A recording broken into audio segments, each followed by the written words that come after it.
everyone, and welcome to the Meru Media Podcast. Today, we're joined by, as always, a special guest, Professor, or more appropriately, Acharya Sthaneshwar Timalsina. He is a professor in San Diego State University in Religious Studies Department, but he's got a very unique upbringing compared to many of the people that have joined our show over the past, couple of years.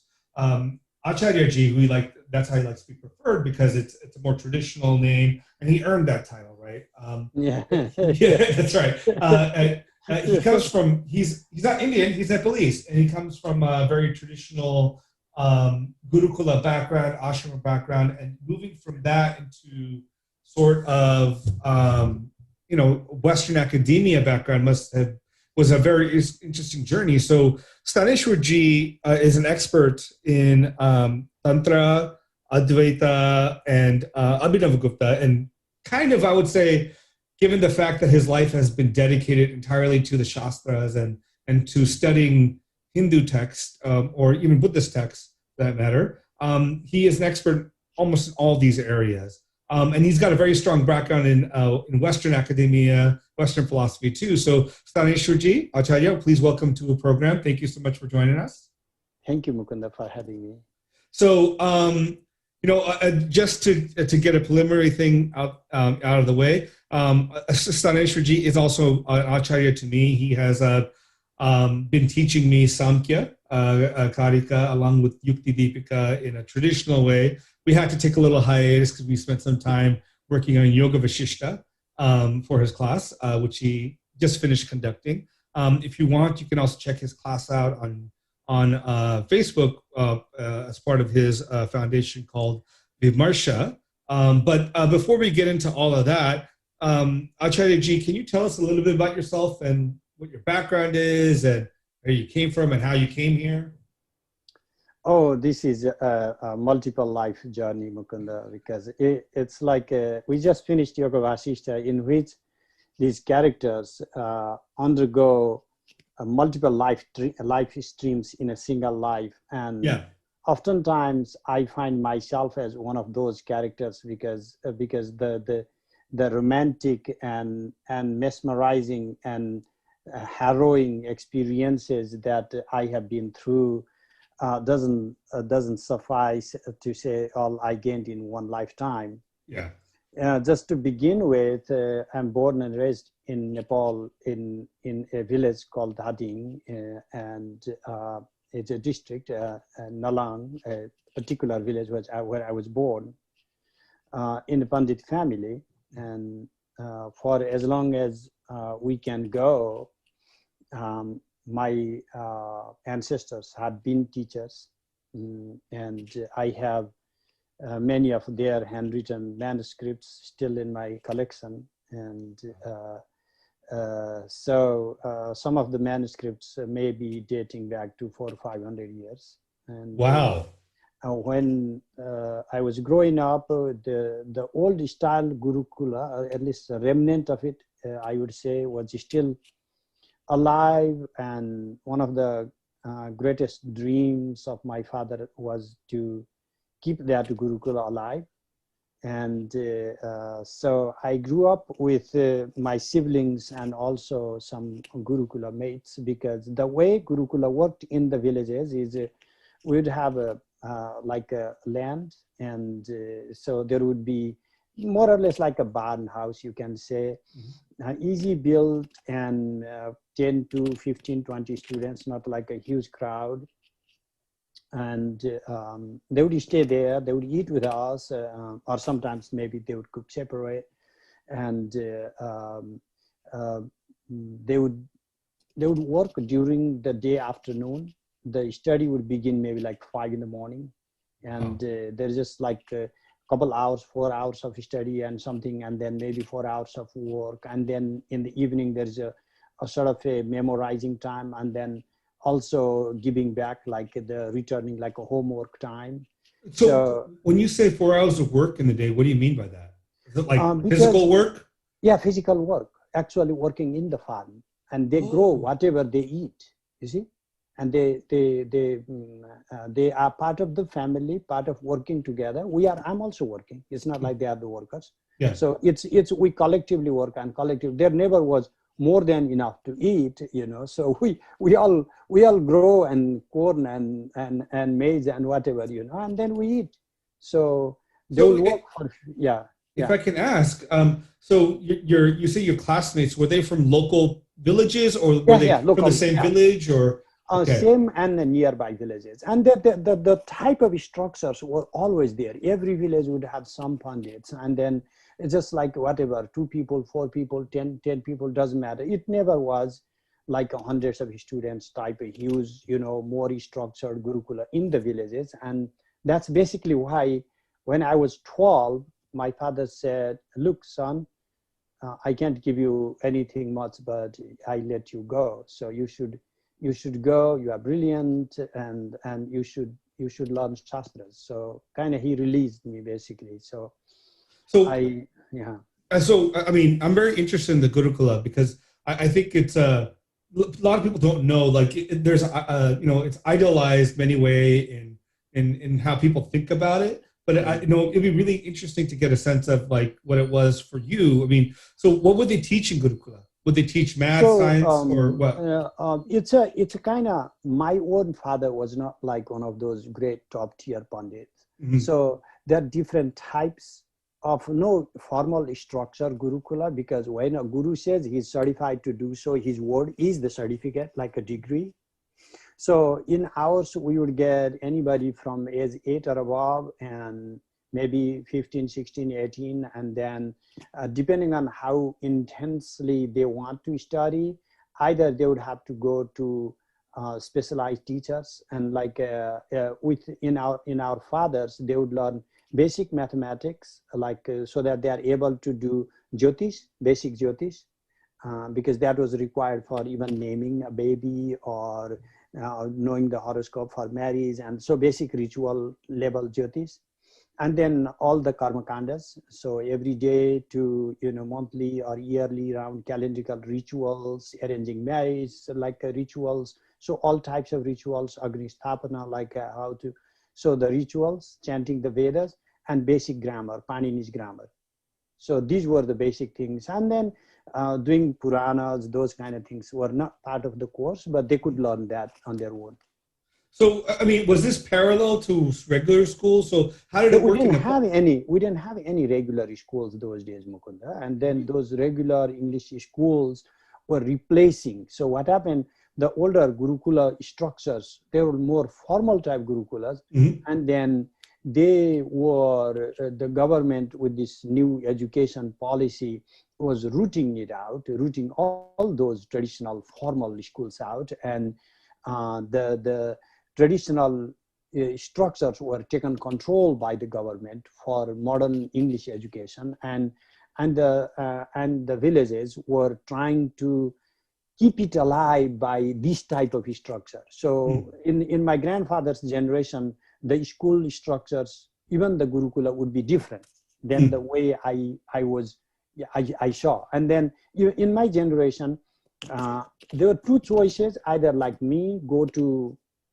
big town and have a formal education, get a degree, or go to now then renowned pandits wherever they are, like in Nyaya. And they are like just to give you an example, 3+ years ago when my mother died, and I was in a village, and I was in Devgat, and somebody from a remote area, whom he swears, I mean, of course, he's true. He had met me something almost like 40 years ago or so. Wow. I must have been like a little kid, and I have no recollection. And this man never had any proper job, and he just went to village, is growing corn, and like cattle herding, and then and he just came for just expressing condolences to my father, making like a long trip. They were friends, like in a connected from my grandpa. Like they were in my grandfather's Gurukula.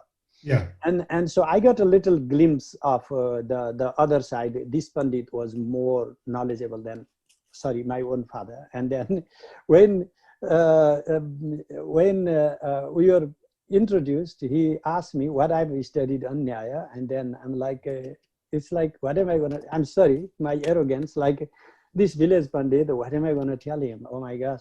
I said I've read Tarka Sangraha, and then he said yes. Have you read any? And Muktavali, and yeah, Muktavali, you read? Okay, what else did you? And then Panchalakshani. Oh, you got that? And then okay, Siddhanta Lakshanam. No kidding, did you get that? And then Shaktivada.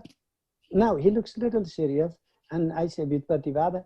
And now, okay, now he raises this long phrase from the Siddhanta Lakshana and then gives me Vyatireka Vyapti, which means like a reverse logic, which is sort of determining the proban on the basis of negation, which requires like 12 degrees of, limitations, which we call Avachedaka. I'm like shocked.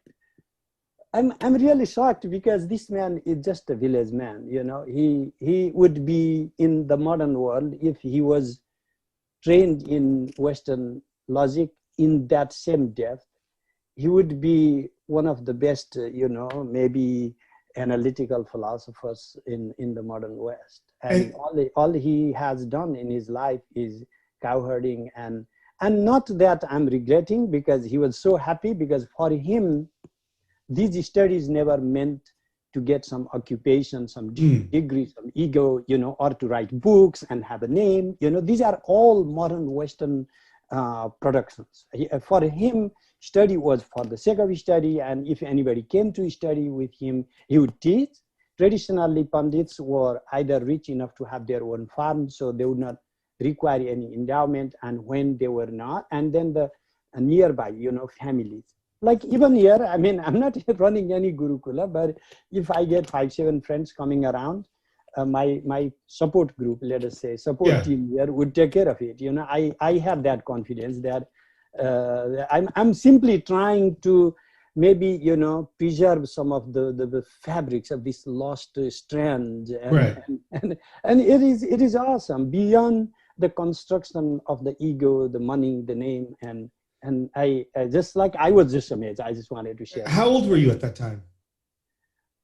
I mean, at the time when I had met him before, I remember like maybe I was like 9, 10. You've read all these books at 9 and 10? No. This guy, when I met before, I mean like when I met this man 3 years ago, that's when I said, but I read this book. I started reading at the age of 16, these books. And I continue to read even today, like even this day, I do consult. One of my teachers, Vidyanath Upadhyaya, he's both my Tantra teacher and Navyanaya teacher. And I do consult him more or less a weekly basis. So I do still study with him. He's 86 years old. What's interesting to me, it seems like the ashrama system, or the Gurukul system was almost like a Montessori style of school. Right? Because you're working with your hands, you're learning text, you're learning grammar, you're learning basic science through like farming and engaging and math. And it seems like it's much more multi-sensatory than simply just sitting down and writing. I know many people today who go to boarding schools and colleges and IITs and, they might feel strange, which I really want them to feel. And I have these 2 snippets from, I live in San Diego, Rancho Bernardo. And 2 snippets from why this knowledge supersedes this modern Western contemporary knowledge. I apologize if this example offends anybody. I have this guy who earns a minimum 3 times more than I, as a professor of San Diego State, do. And I invite him to my house, a really wonderful engineer, and then show him around my backyard, my front yard. All I have to show is my plants. Oh my gosh, look at this plant and look at this fruit tree and look at that fruit tree. This is tomato and this is like, and then he looks at me, Timalsina ji, I have seen all the fruit trees, but I have never seen a carrot tree. Have you seen one? Mukunda, I'm not even kidding. And then that time, I just didn't know what to say. But but I didn't theorize that experience, because one event is not enough. So just 1 month ago, what happened? Another gentleman, different person from the same profession, of course, came to my house. Again, I'm idiotically showing around with my pride all the plants.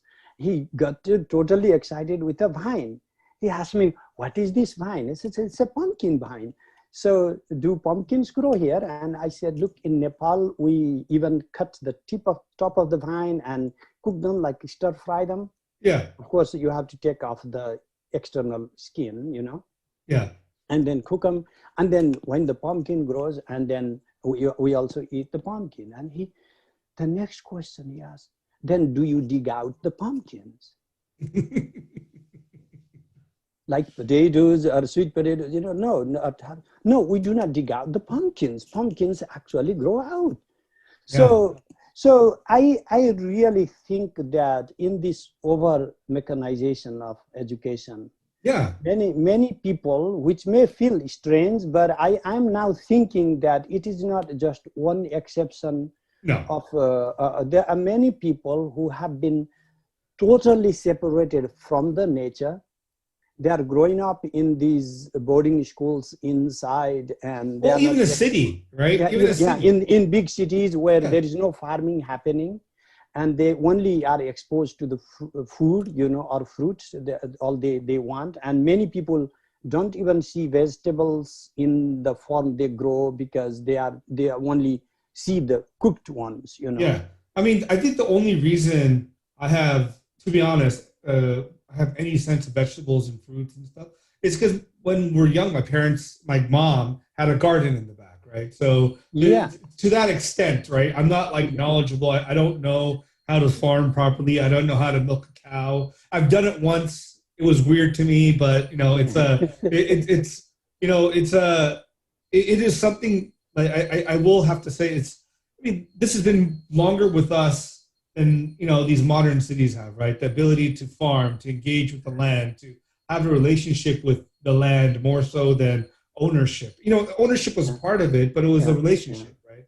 Which I think we've kind of lost. To really understand land ownership, also, Mukunda, you touched upon another issue, that when I was maybe 5 years old, when my father purchased a big land in which we had that Gurukula and all. I vividly remember the conversation of the sense of the guilt, and of course there was monetary exchange, not a lot, but then he used to, the guy who sold the land to us used to come to our house every year as a special guest, and we always prepared food basket for him in honor. So my father also agreed modern laws, and of course you have to buy somebody's land, but also ethically he never accepted that he purchased. So he asked him to donate. So he gave the money and he still accepted as donation, and then always he considered him not in a legal sense, but in a moral sense, like a landlord, a patron, patron. So that, and up till my grandfather's generation, land was abundant, and in the villages, land ownership was not big enough issue. Like if somebody resisted, "I just want to grow here," nobody cared. But otherwise, people were moving. So nomadic life was not over, because how do I know that? Is when I asked my dad, before the house where I was born, I want to go to see the house of my grandpa. And then my dad gave this kind of very weird concept. I mean, it's strange for me that even up till my grandfather's generation, it was okay to move, your herd from like a nearby village to other. They were not migrating far, but they were like semi-nomadic even up till that generation. So, I mean, is this because all the land is owned by the king, and the king gives grants for periods, or why is that? There's some land, like a prime kind of land, and there are like deeds and the king's given, but there are other like other type of half agricultural type land where people grow one season only, and the rest of the seasons left to for the wild. And So some lands, particularly in major towns, had a clear-cut ownership, and in mostly village styles, the ownership where the government land begins and where the private land ends was not very clear-cut. I see. Now, when you were in Gurukul, what was the medium of your study? Was it in mixed language, Sanskrit or Nepalese? And when I went to Benares, for example, the same, either Sanskrit or Hindi. And I do not, more or less the same, although Benares, where Sampurnananda Sanskrit Vishwavidyalaya, that is where I got my Acharya degree from. Yeah. And so this, even there, although this modern university structure has taken over, all these teachers are paid by the government, but the remnant of old Gurukula is still alive. If I can share you like a quick sure. My first day in Sampurnananda, and again this Guruji is still alive, and he's maybe like I don't know, 87 or something. And I ask anybody who listens to this to convey my greetings to, or try to communicate. He's a legend, Ramji Malaviya.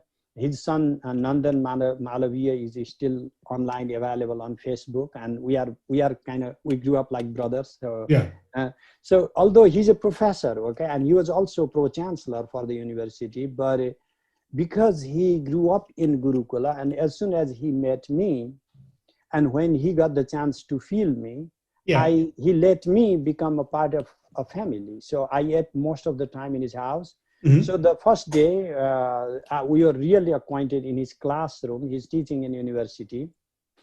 And then I asked a bunch of questions, and then he asked me to just keep quiet and then just to walk with him after the class. And then I just kept quiet, and then he says, come to my house. And I'm like freaking out. Oh my gosh, what did I do wrong? Maybe I offended the very first day, you know.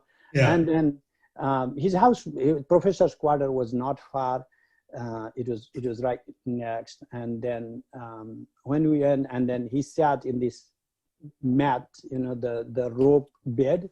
Yeah. And then he said, from tomorrow you are not coming to campus. And I thought, oh my gosh, I'm expelled just like that.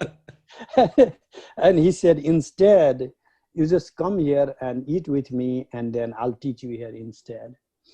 And wow. And then that is it. And so because and it was not just me, there were like 3-4 other students that he cared like that. The others were like, he would say, the others are for a job, you know, they just want some scholarship or something. They are not going to get it. They are there just to waste my time. Right. But you guys should learn thoroughly. So that is how it was kind of semi-structured, you know. Yeah, it's interesting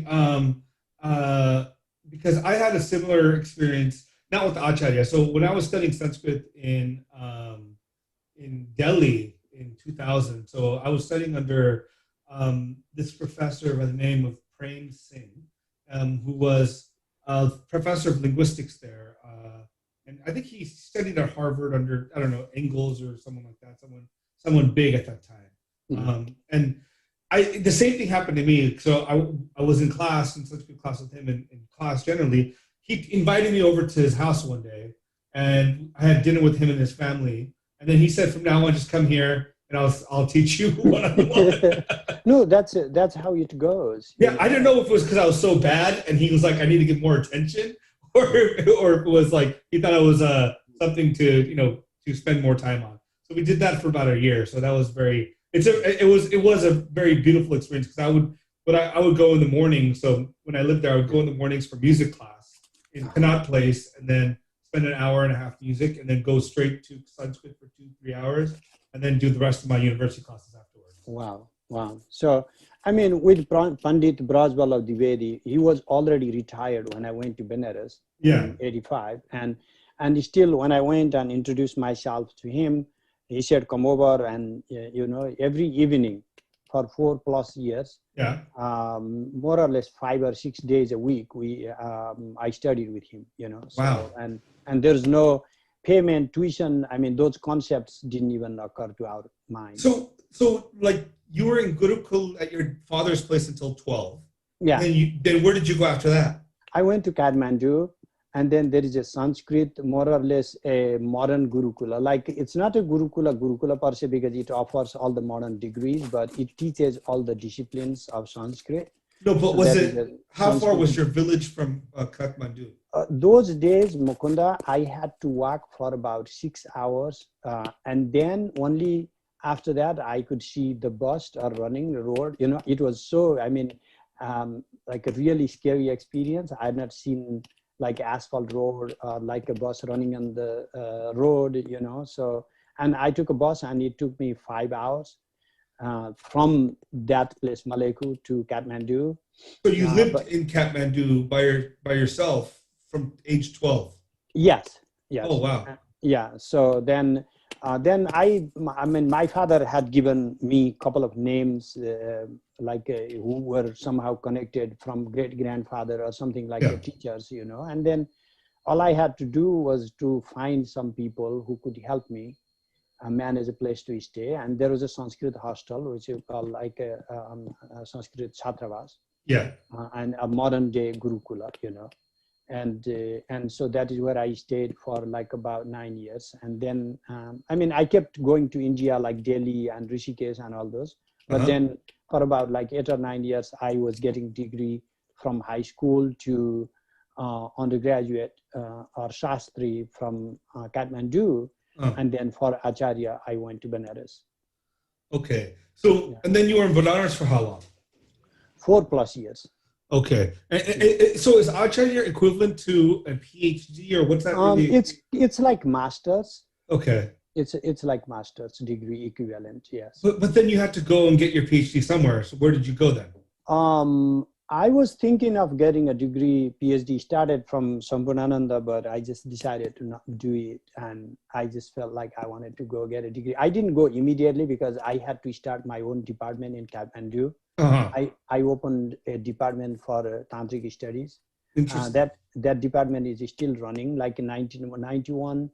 And then till 99, I was running that small department that I started. And then in 2000, I went to Germany for my PhD in Martin Luther University in Halle. Wow. I mean, that must have been such a, so, I mean, you've traveled so much throughout India and Nepal and done so much. I mean, what was life like in Nepal when, because, you know, there's over the past few years or past decades, Nepal's in so much transition between monarchy to democracy to, you know, was it tough during that period of time to be? It's life is always tough in Nepal, Mukunda. That's why young generation is moving out. But in different ways. For example, when I was growing up, we didn't have electricity or roadways or anything. We didn't have anarchy either. If I were to have some kind of nostalgia, I could say that in the village I was growing up, the nearby village produced cotton for our clothes. The other villagers, like they were like leather workers, and we had enough of leather from our own dead cattle. We didn't need to rely on any leather product from outside. Yeah. Everything within the conglomerate of maybe like 6-7 villages, within like a 2-3 hours of walking distance, everything other than salt, our villages produced on their own. We were independent. And we had like a self-sustaining ecosystem, and nobody knew non-organic pesticides and all. So we were growing, of course, organic, and you know, so village life was simple. But of course, was it like equality and all those things? Of course, we can always talk about social injustice and all those things. One thing I want to draw your attention to, though, in that village, nobody was homeless, okay? I didn't understand the concept of homeless. Because why would you want to be a homeless? Villagers would just build a little hut for you. If you are single, that's even easy, just a tiny hut for you. And then that's your home. So the idea of homeless didn't exist. Not owning, I mean, like I'm a homeless in that sense, because just because I have a house that is owned by the bank, in the Nepali traditional context, I would still be homeless because I still have to pay to somebody, you know. Sure. So everybody, it was not like a grand mansion or anything. It's a small hut, but nobody had to pay rent or anything for anybody. Everybody was self-sufficient, and we supported everybody, in the village, and everybody had their little work. Even the storytellers, who Yeah, didn't do yeah. the job, they would just go and tell the story. Because I mean, it's probably as different from modern city life as one can think about, Is right? as and you cannot go to that village anymore in any part of Nepal. That type of villages having some kind of self-sustaining system doesn't exist anymore. And for good, we have modern education. We have English schools everywhere. Mm-hmm. And for worse, we have a lot of anarchy. We have given all these fantastic ideas of revolution. And I grew up in the generation we had to throw the kingship, which is good. I mean, many people now think they were great people, good kings, Hindu kings. They were just another butchers. And it's good for the humanity that they're gone.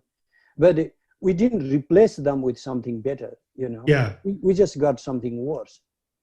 So it's just one after another. We have just seen through transitions. Wow. Wow. I mean, it must have been a culture shock then go from Nepal and India to some place like Germany, Hala, to do work there.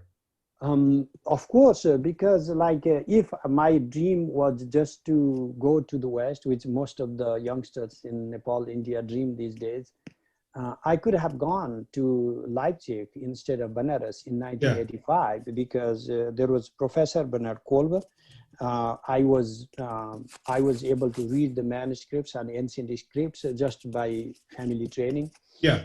I didn't need a special training for that, but then my Sanskrit knowledge, and he was impressed. He was doing research in Kathmandu those days, and I was introduced to him by my Nyaya and Tantra teacher, who is still alive. And so I was asked if I wanted to go to Germany, and I respectfully declined and chose to go to Benares, because that was more fitting for my nature. And later I realized that I was not, I would say, conscious enough of our time at that time. I didn't know where our society was or how far we had moved from our own ethos or our own value of education. Right. So when I realized that I should learn a lot from the West, that was the minute I decided, and then and I went to the West. I went to Germany. I went first to Italy, and I stayed there for a few months, and then I just felt like I didn't want to do my studies there. And then next stop was Germany, and that's where I got my PhD from. Wow. And then you made your way. Did you teach in Germany at all? No. I No. was just doing my PhD part-time. Because I had a job in Nepal.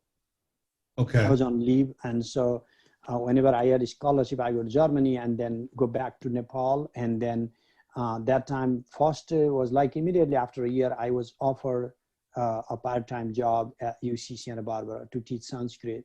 So I came here, and then for the summer, I went to work in Germany. So that is how I kept like a summertime working with my professors there. And then other times continue to write and then share the documents through emails. So that's how I did. That must have been very interesting, kind of globetrotting for work. It was very interesting, but it just gave me, I would say 3 different perspectives. I always find each having their own merit. The traditional way of Pandits learning, basically to add categories. Mm-hmm. It's not just about memorizing, because that is when you have a cultural decay and people pick up the worst aspect of it and exemplify that. So Pandit's job is not just to memorize the text. They are not like some recordings, so their job is to have it digested, absorbed, all the thoughts that have given up till that time, and constantly keep thinking along those lines. And then if you come up with new categories, and then you add those, and many times a single Pandit would not even bother adding or writing a new thing. If you got like 5 new arguments from a book, you would just teach that to your student. or you would have Kroda Patra, or sort of a added commentary, and then you share just those leaflets insert in the book, like, because those days you have these folios, right? And then Kroda Patra, one folio you insert inside. And then when you have tons of that in 4 or 5 generations, maybe accumulated knowledge. So all the writers didn't come up with their like original ideas, because their teachers were adding, their grand teachers were adding, and you can't have like all 3 generations of teachers didn't write, and like boom, then you have one brilliant student who wrote all the books. That is how the West thinks, but that is not how it works in the Pandit tradition. So that's I never really thought about it that way. So in many ways, one could even look at these great thinkers like Abhinavagupta or Shankara Ramanuja as having been part of maybe something like that, right? Been taught this knowledge and then passed on from person to person until it gets to them when they decide to write a commentary and they bring all these positions into play. So Mukunda, this is a very essential thing for you to understand Hindu way of thinking, because we never thought of the ownership of ideas. And therefore, most of our Shastras do not have the author per se.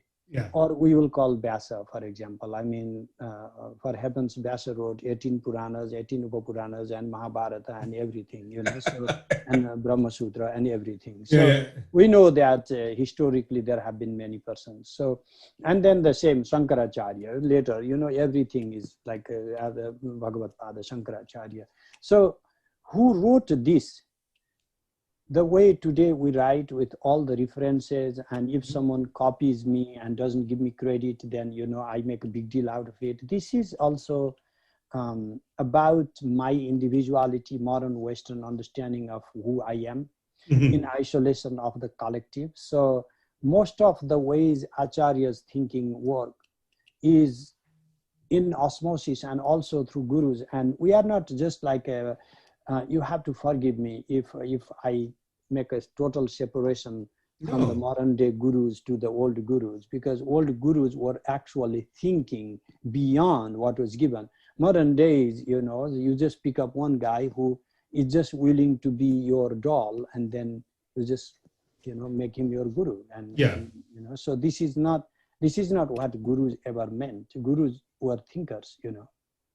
So each of the, why they pay so much reverence to their teachers and, you know, oftentimes give credit to their teacher for their work is because, not because they were just, you know, worshipping their teacher as God, but because their teachers actually did the work. They are writing down the thoughts their teachers handed down to them. Most of my writings, even today, I can say that are in the conversation. When I think through something, like somebody asks me, can you write on imagination? Can you write on this issue? I just wait till I get back to one of the conversation I've had like 20 years ago, 30 years ago with one of my teachers, and then that resonates. So in a sutra, in an aphorism way, teachers have already given that. Not in writings, but that they live through me. So, and I'm just giving it a shape, giving it a structure of the thoughts that my teacher lived through. And I don't even know how much of that was imparted to them by their teachers.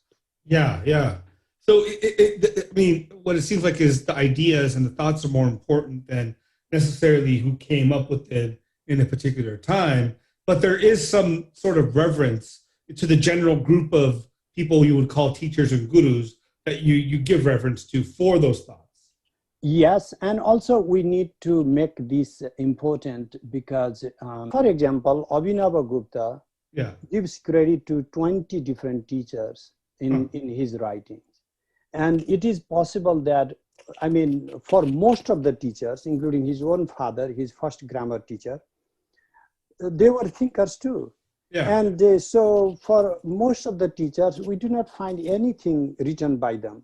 Were they just like, they were just good enough to teach Abhinavagupta, but not good enough to do any writing? Or maybe they didn't care. Maybe they just cared to teach, right? And they cared to teach, but most likely they didn't just translate a book or download a book in Abhinavagupta, right? They they must have taught him something to think in a new way. So it is possible that they had some new categories added. And then the job of Abhinavagupta, I'm not saying he was not original thinker, but it's just like, what is originality, Mukunda?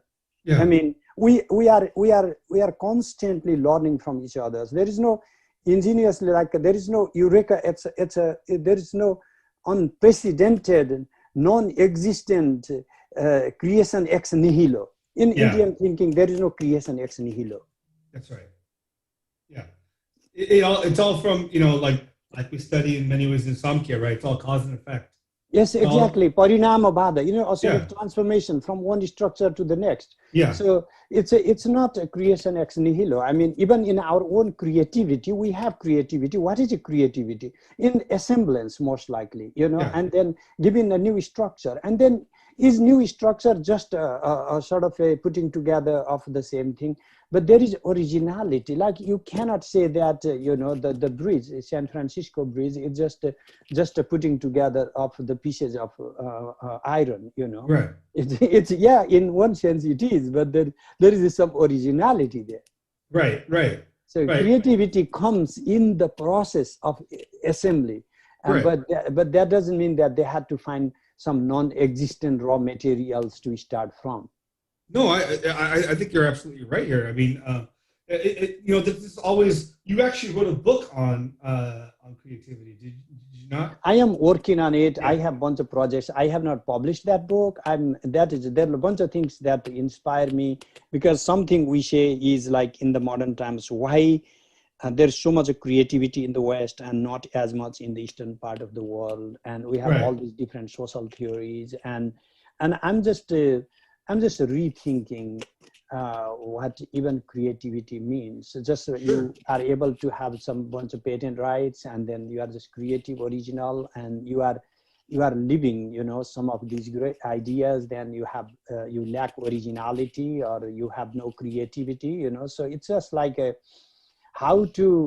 what is the scope of creativity to when we say something is creative and some others are just copies, So what's a good example about creativity that I think is amazing is music, right? Especially in the Indian style of music, right? Like Western has its definite benefits. I love it, but like for example, like in Indian music, like the same song or the same raga, every time you hear it is as different as night and day.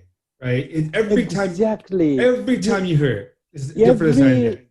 Every tabla player I listen to, every sarod player I've listened to, every sitar player or flute player I have listened to, there is unmistakable originality. Not that their beats are different. Yeah. It's just like he's also playing the same thing. No, he's playing the same raga. No. He's playing the same raga, yes. Sometimes maybe they are also making new ragas, but that is not even the case. So originality does not function through dissociation from history. Yeah. I mean, like within the raga, example is you have a set scale of notes. Like if you go Rag Durga sa ri ma pa da sa da pa ma ri sa. So you can use that system of notes and create originality every single time you sing it. So every way you sing it, it's different. It sounds different. Like, and this is where I find that it's beautiful. And I wish I had a better musician than myself on to explain this, but. For me, it's been a long time since I've done it. But it's such a way in which, even though you're bounded with these notes, you're unbounded in how you can use those notes, right? Yeah. It's like a finite series, but it's infinite within the finite series. Yes.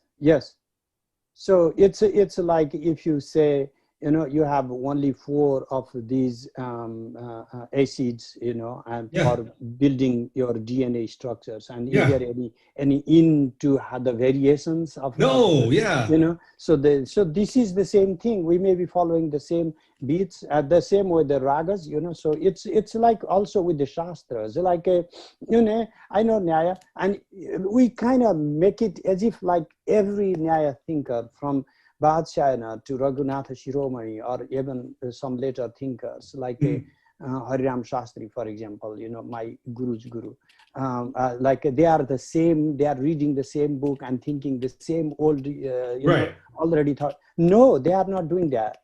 They are within the system of thought, but they are always bringing something new. Right. So I want to get back to this, but I think this is a great jumping point into talking about, Abhinavagupta, who was considered by many to have been one of the most creative, original, and, I wouldn't say iconoclast, but a very powerful thinker within the Indian tradition, right? He wrote on Vedanta, he wrote on Tantra, he wrote on Natya Shastra, he wrote on, Alankara, he wrote on so many different areas. I think he even did poetics and math and did all these things. Or he was a true polymath and a polyglot, so can you tell us who Abhinavagupta is? He's not very well known, even amongst Indian thinkers. So, one of the things Mukunda, you brought it correctly, is that while thinking traditionally, individuals do not matter as much as ideas. Yeah. But in the modern world, if we fail to recognize these individuals, to brand these modern world is about branding. Yeah. And if we fail to do so, then ideas alone either get lost or get swallowed by other people who take that credit, and then they get dispersed and dissolved into the vast oceanic thinking that is the modern world. Yeah. So, for example, when I talk about Dirgha Tamas, how many people do even know the name? I'll come to Abhinavagupta, but I have to pay homage to Dirgha Tamas first, because Dirgha Tamas is in the earliest part of the historically the earlier construction, earlier section of Rig Veda. So even from the Western standard, he could have been around 13th, 14th century before the Common Era. And if you read the text and try to decipher the riddles he made, and even a little bit about his own life, his blindness and the way he was abused, all these things, you get a historical person with having original thinking.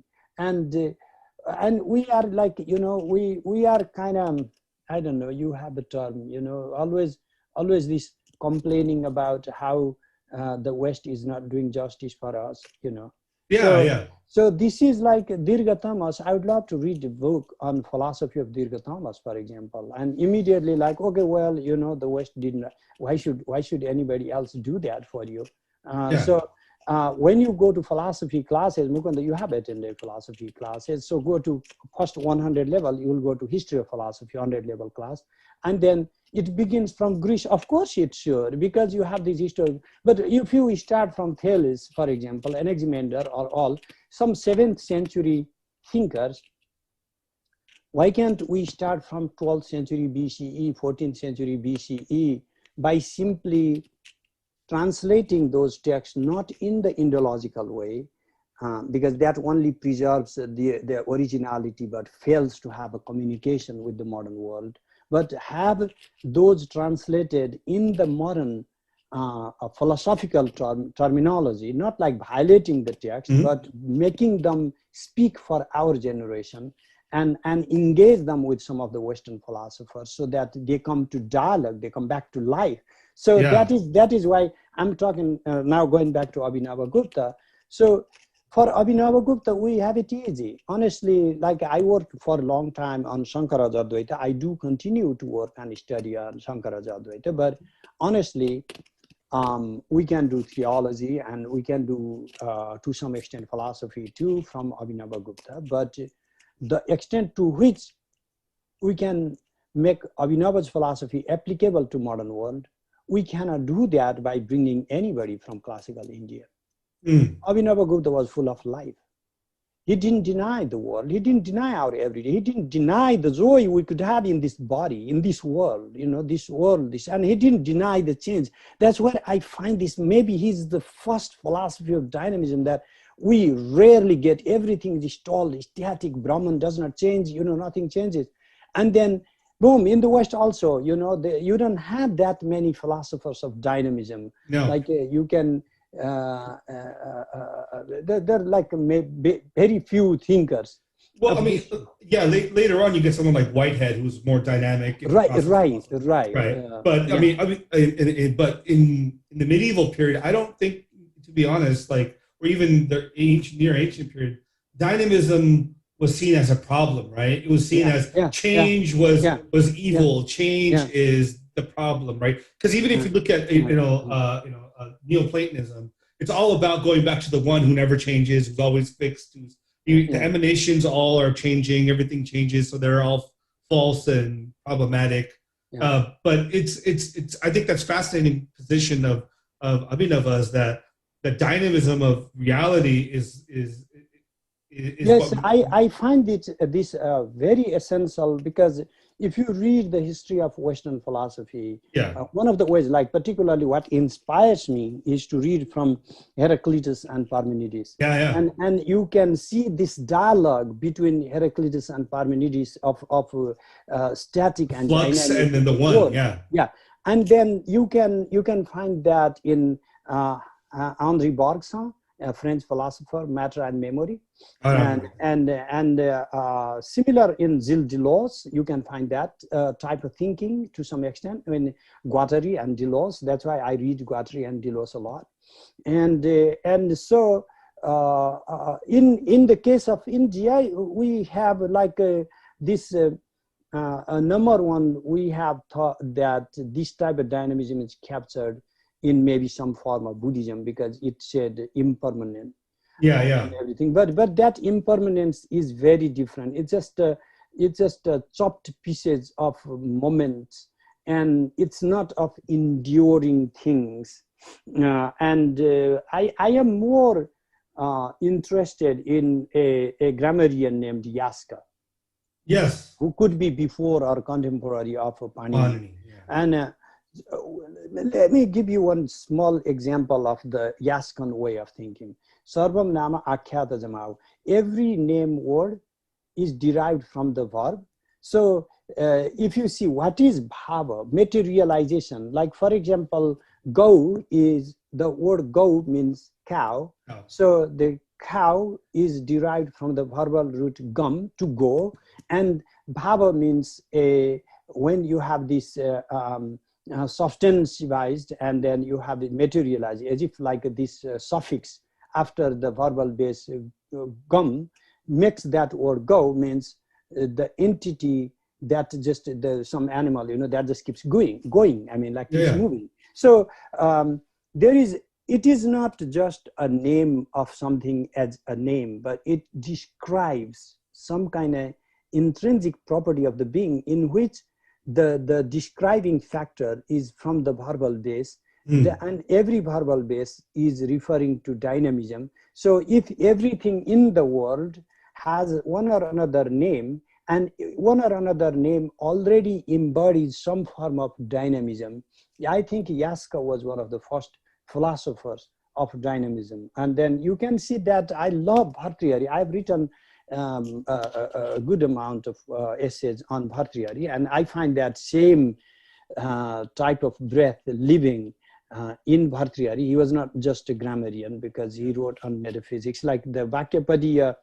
Many people read Vakyapadiya as a book of grammar. Unfortunately, Vakyapadiya is the most encyclopedic book, and he should be considered, like in a real sense, one of the fathers of modern like an Indian secular philosophy.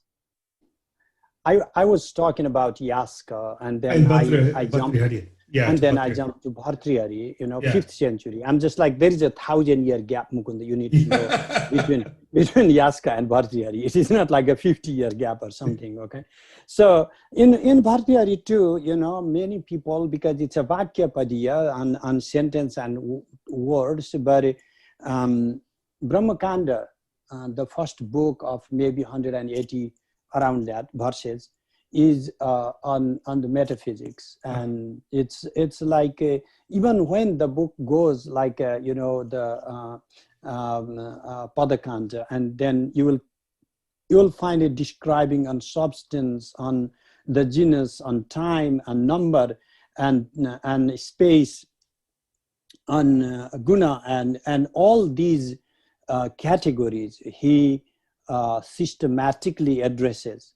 And so you do not find that depth of all these issues by reading a single philosopher of that time without reading Bhartrihari. So that is one of the hindrances of not advancing Indian philosophy further, is also not recognizing the gravitas of thinkers like Bhartrihari and coming to Abhinavagupta, for example. We have not recognized. And one of the things is like the extent to which we read Shankaracharya or Ramanuja or Vallabhacharya is denominational. It's like the churches, the ashrams, providing food and shelter to study those books. And now with these new emerging Swaminarayanas, because they are creating new theologies and making the schools to teach their books. And so there is no separate ashram structures to propagate Bhartrihari or Abhinavagupta. Yeah. And therefore, there are some other texts that you need to study, for example, Panini. So therefore, even if you are not interested in grammar philosophy, you still study Panini just for the sake of learning language, but because you do not need to read all these other Abhinavagupta. That is why in the modern curricula, that was one of the things my teacher, who was also rector in the university in Nepal, Professor Vidyanath Upadhyaya, he recognized, and he asked me to go to Benares and study with masters so that I could establish a department of Tantric studies to have the teachings, mostly to teach the literature of Abhinavagupta and his teachers like, or Somananda, Utpaladeva, Abhinavagupta, Kshemaraja, primarily these texts, because we needed to have a department in Nepal, at least one department, and to have that knowledge. Wow. That's really, that's amazing. I mean, especially to have, it's great because Abhinavagupta is actually from the mountain region himself too. So it's good to have that established in the region where he was probably around. Who was Abhinavagupta? Can you give us a little bit of background on who he was, if we know, or is he very much not? Compared to other people of that time or those eras of the Indian philosophers, we actually know more about Abhinavagupta. We have a rough idea of later 10th, early 11th century as his time in one of the bhakti, one devotional song he composes. He writes his date when it was composed, and in some other texts too, he hints here and there, also gives chronology. So he's forget these all the places, but his grandparents moved from another region, so it's not like he doesn't trace all the genealogy from Kashmir, but he loved Kashmir. In the Tantra Loka last chapter, you can see his praise for Kashmir. He really loved the place. He had high, reverence for what Kashmir was, and he was full of life. I mean, there like a lot of, we have mythologized, like he walked into a cave or something, non-historical kind of, we also fictionalize when you have like great masters. Sure. But if we remove all the fictions, we still know what he wrote.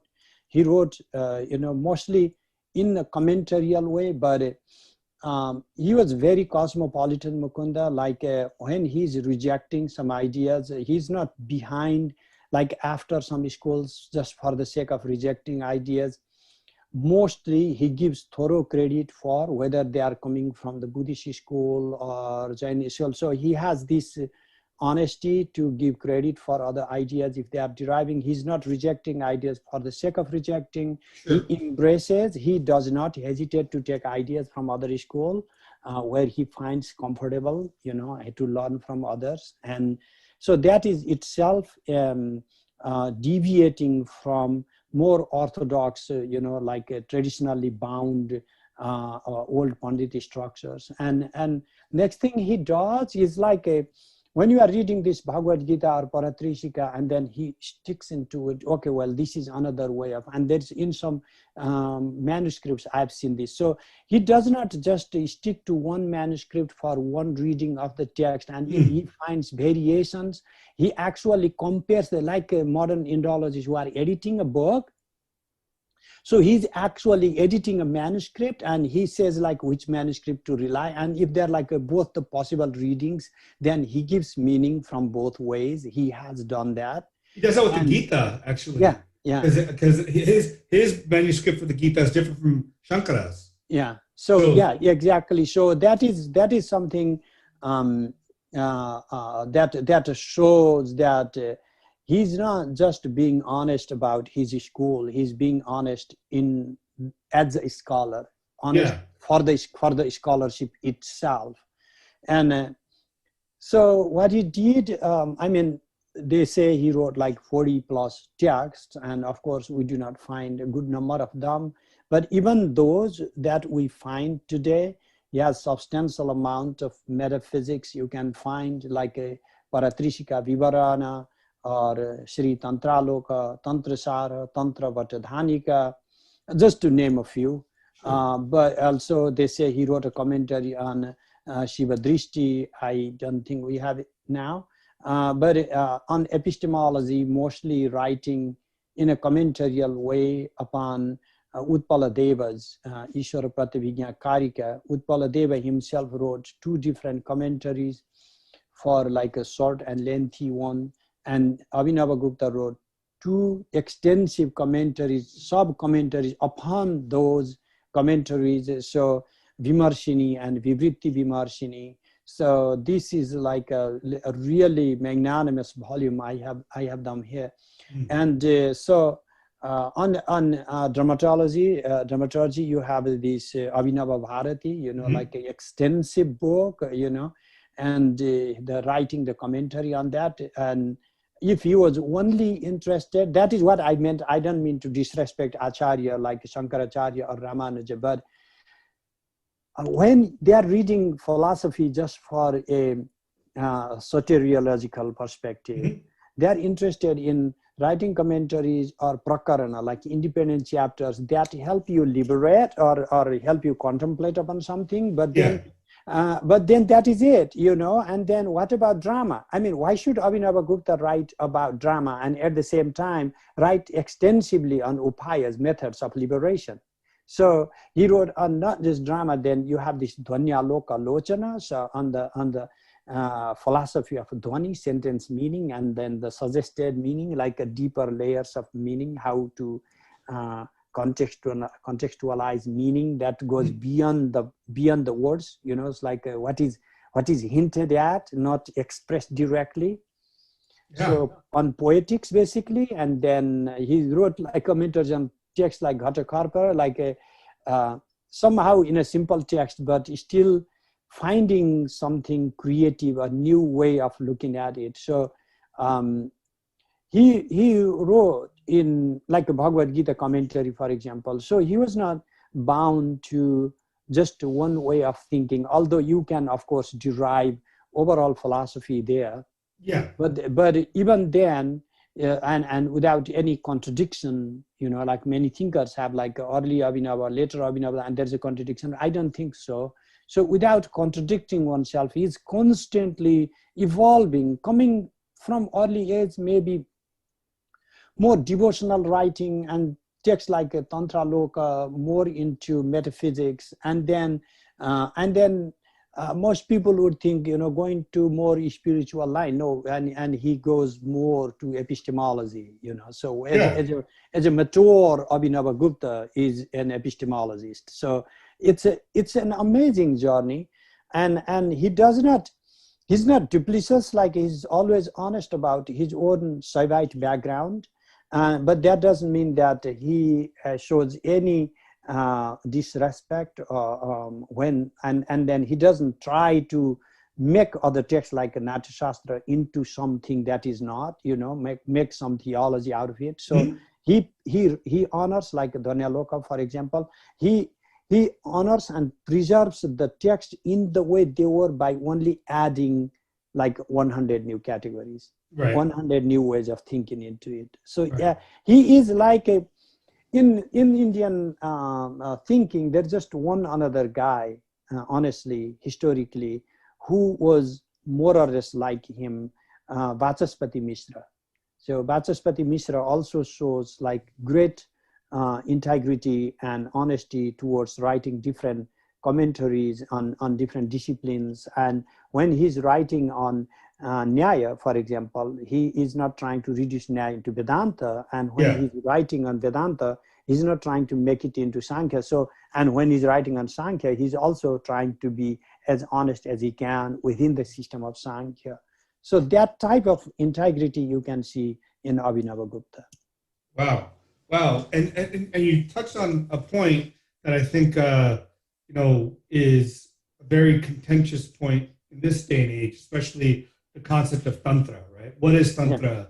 This is what it means to people within India, to practitioners who are across the world, the West. It's this sense of like it's sexual. It's like subversive. It is this. It's almost like this extreme physical sensuality type of practice, which is not true, but it is kind of true. So it's what is Tantra? Now, don't ask me to define Tantra. Again, it will be unjust to like a tradition, but again, because I don't want to just wash off by my hands by saying it is difficult. It is. Yeah, whatever I say is not going to be appropriate and enough. That's what I meant. Sure. So in one Tantra in the cross-cultural context, I wrote this paper like 5-6 years ago. I ask you to read that. I have some funny anecdotes in there. Tantra, when you hear Tantra, forget about when you hear. Let me give you my own example. After I established my department of Tantric studies in Kathmandu, the only type of people who consulted me were either having in their, I don't know what the real status is, either having problems with ghosts and spirits, so I could do some kind of exorcism, or wanted to hypnotize somebody, or thought they were being hypnotized by somebody, or wanted to cast a spell on someone or something like that. Yeah. So these days, it's kind of easy to talk about the West and look how romanticized, but let's talk about India itself, okay? Right. We have to have that level of integrity. If we want to critique on others, we need to have self-reflexivity. We need to be self-aware subjects. Yeah. So this way, even in the homeland, Tantra has been reduced to some ghoulish, some like Agori type, cremation ground type, scary ghost, goblins, black magic, tantric, bhoot, and this is one sad thing, and not that there is nothing related to possession and exorcism and something like that within the branch of Tantra. Yeah. But the same goes in the West, that as soon as you hear Tantra, then it is all to do with sex. And this all types of fantastic. Actually, when I picked this book, Tantric Yoga, it was written by some Australian lady, I think. I don't know if you can find that book again, but I was in Kathmandu. I picked that book in 1998. It was sold in Indian market. So, and I didn't read the book. I just saw Tantric Yoga. I just picked the book from the bookstore. And then by the time I took home, we started a few pages. And then, oh my gosh, I have not seen anything like that, read anything like that in any real Tantric Agama text. Is that like Diane Richards, that one? I don't even know. Maybe I'll give it the, but it was all graphic, most likely related to group sex activities. And so this comes from our own cultural limitations. Right. The Western culture, let's say mostly Judeo-Christian culture, is a sexually repressed culture and right. a masochistic culture. And then it is very liberating for them to think about fantasize sexuality. And like 1960s and 70s, when the great sexual revolution immediately connected with India. Let me tell you one thing completely unrelated. When I was going to St. Louis, that was my first full-time job in America. I landed in the airport, one guy who picked me up, and then this guy asked me if I'm Indian, and I said yes, because I don't like in Nepal, India. These boundaries don't mean much to me. I'm an Indian. And then, you know what he says, this driver, wow, the land of the Kama Sutra. So, I mean, is it like, I always remember this. It is so funny. Is he trying to stereotype me? And then he says like... But that being said, Acharya-ji, India does have 1.4 billion people. So maybe Kama Sutra is the land of the Kama Sutra. True. I mean, yeah, I mean, of course, I mean, no denying there, you know, and that is basically the kind of, you know, like our own Rishi Paramparas were not based on this putting the loincloth and then, you know, just emaciating yourself or emasculating yourself. And so in Abhinavagupta and in Tantras, what you find is acceptance. Mm-hmm. And it is not like making it mandatory. Like when I say, I don't eat meat, or I don't even drink. And many people say, but you are a tantric. How can you do tantra without meat and liquor? So what tantra did is you don't have to do anything you don't want to do. Right. That freedom doesn't mean that then therefore you have to do the opposite of what people are doing. You know I have the freedom. I can choose to live the life I want to. Any dogma, any doctrine, any text, any guru, any God cannot impose anything upon me. Right. But that doesn't mean that I should just do all the random things and you know, discard social hierarchies and structures and you know, social life altogether, you know. Now, within the Tantra system then, even though you have the freedom to do everything or anything, does it still have the concepts of the trigunas, sattva, rajas, tamas, in the same way? So if you decide not to, you can eat meat and follow a certain path, and that's totally fine. Or you can be not a vegetarian, follow a sattva path, and that's different. It doesn't have that demarcation. Yeah, many tantras, you know, do have like different bhavas, what particular bhavas you want to generate, and it's like ultimately if you are Mahasiddha. Yeah. If you have already achieved all that is there to be achieved, recognize oneness with the cosmos. You know, this could happen in some mystical states of experiences. Right. Then at that stage, whatever you do are the laws. Jattarui, tattavihi, jatta imadanti, tatta nisheda, iya ammana vivevo, iya aparispanda matta sattanam. This is Maheshwarananda, a 13th century tantric, very much Abhinavaguptian. He says, Yatra ruchi tatra vidhi. What you want, what you desire, that is the law. Tatra vidhi. Yatra ima nasti tatra nisheda. Wherever you have no desire, there is nisheda, prohibition. Iti asmakam viveka. This is the law we give to you. Why? Hridaya parispanda matra shastradam. All the shastras, disciplines are the pulsation of the heart.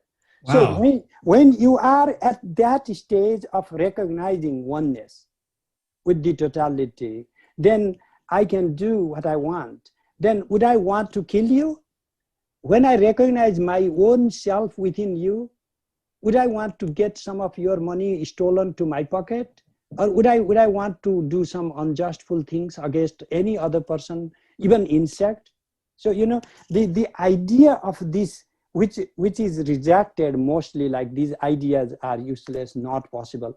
But this is like the ideal is to reduce your individuation and to somehow recover your homogeneity with all the, not just humanity, all the sentient beings.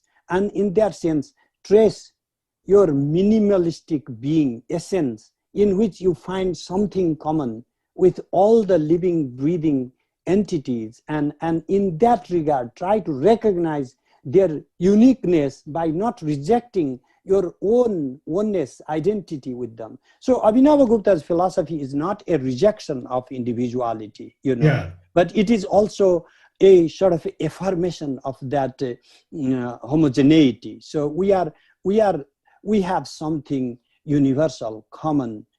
We have, what do we have common? Hridaya, for Abhinavagupta, we have the pulsating heart.